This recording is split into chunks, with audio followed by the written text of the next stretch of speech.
Episode 4 की शुरुआत होती है। रोशनी भाभी आ जाती है डॉक्टर के पास में। वहाँ पर उसको एक औरत मिलती है। वो उसके पास जाकर बैठ जाती है। वो उस औरत से पूछती है कि तुम्हें क्या बीमारी है। तब वो औरत बताती है कि मुझे बीमारी तो कुछ नहीं है, मैं तो केवल मज़े लेने आई हूँ। यहाँ का जो डॉक्टर है वो बहुत ज़्यादा हैंडसम है। मैं उससे हर हफ्ते मज़े लेने आ जाती हूँ किसी न किसी बहाने से। वैसे तुम क्या करने आई हो यहाँ पर, तुम्हें क्या बीमारी है। तब रोशनी कहती है कि मुझे भी कुछ नहीं हुआ, नई नई शादी हुई है, बस इसी का चेकअप कराने आई हूँ। तभी उस लेडीज़ का नंबर आ जाता है। अब वो अंदर चली जाती है। रोशनी भाभी उसको झांक कर देखती है। वो डॉक्टर से पूरे मज़े ले रही थी। वो डॉक्टर से कहती है कि मेरे सीने में दर्द है, दबाओ ना। तब डॉक्टर कहता है कि आज तेरा सारा दर्द मिटा दूंगा, और वो उससे पूरे मज़े लेता है। इधर मनोज अपने ऑफिस में बैठा था। अभी उसका दोस्त चंदन उसके पास आकर पूछता कि भाई भाभी तेरे से खुश तो है ना, तू उसे खुश तो कर पाता है ना। तब ये बात मनोज को बुरी लग जाती है, और वो कहता है कि यार तुझे कुछ और काम नहीं है क्या, जा अपना काम करी, और उसको फाइल पकड़ा देता है।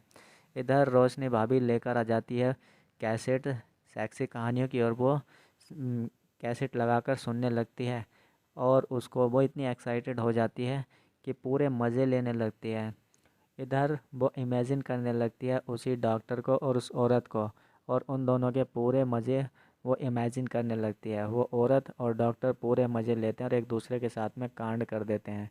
इधर इसका पति शाम को आ जाता है एक हकीम के पास में, और उसे अपनी प्रॉब्लम बताता है कि भाई मेरा ठीक से नहीं हो पाता। वो उसको दवाई दे देता है।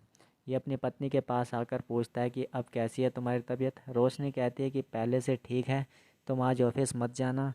तब ये कहता है यार ऑफिस में बहुत ज़्यादा काम है, मुझे जाना होगा, मैं जल्दी शाम को घर वापस आ जाऊंगा, तब तक तुम गाने सुनना। वो कहती है ठीक है, और वो बेचारा वहाँ से चला जाता है।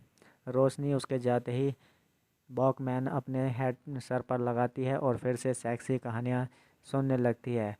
वो इतनी एक्साइटेड हो जाती है कि गेट पर कब कौन आ जाता है उसे पता ही नहीं चलता। वो गेट खोल कर देखती है तो सामने चंदन खड़ा था, मनोज का दोस्त। वो कहता है भाभी जी मैं चंदन हूँ, मनोज का दोस्त। वो उसको अंदर बुलाती है।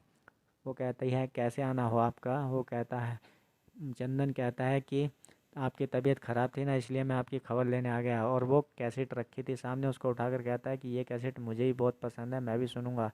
भाभी उससे वो कैसेट छीन लेती है। वो कहती है कि ये मैं किसी से मांग कर लेकर आई हूँ। तब वो वॉकमैन लगा लेता है और कहता है भाभी जी क्या सुन रही थी। रोशनी उसको भी उससे छीन लेती है। वो कहती है इसमें मैं पर्सनल रिकॉर्डिंग करती हूँ।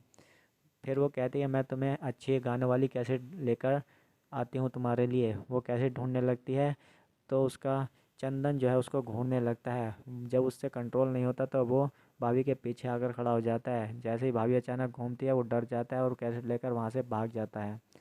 भाभी सोचने लगती है कि आखिर इसका मैटर क्या था। इधर दोबारा से उसके घर का दरवाज़ा खटखटाता है। सौरभ। भाभी दरवाज़ा खोलती है। वो कहती है कौन हो तुम। वो कहता है भाभी जी पहचाना नहीं। तब उसको याद आता है। वो कहती है तुम तो सौरभ हो ना, जो हर जगह खुशबू फैलाता है। वो कहता है हाँ भाभी जी हमारी दुकान पर ज़रूर आना, तुम्हें हमारा माल बहुत पसंद आएगा। और यहीं पर यह एपिसोड ख़त्म हो जाता है।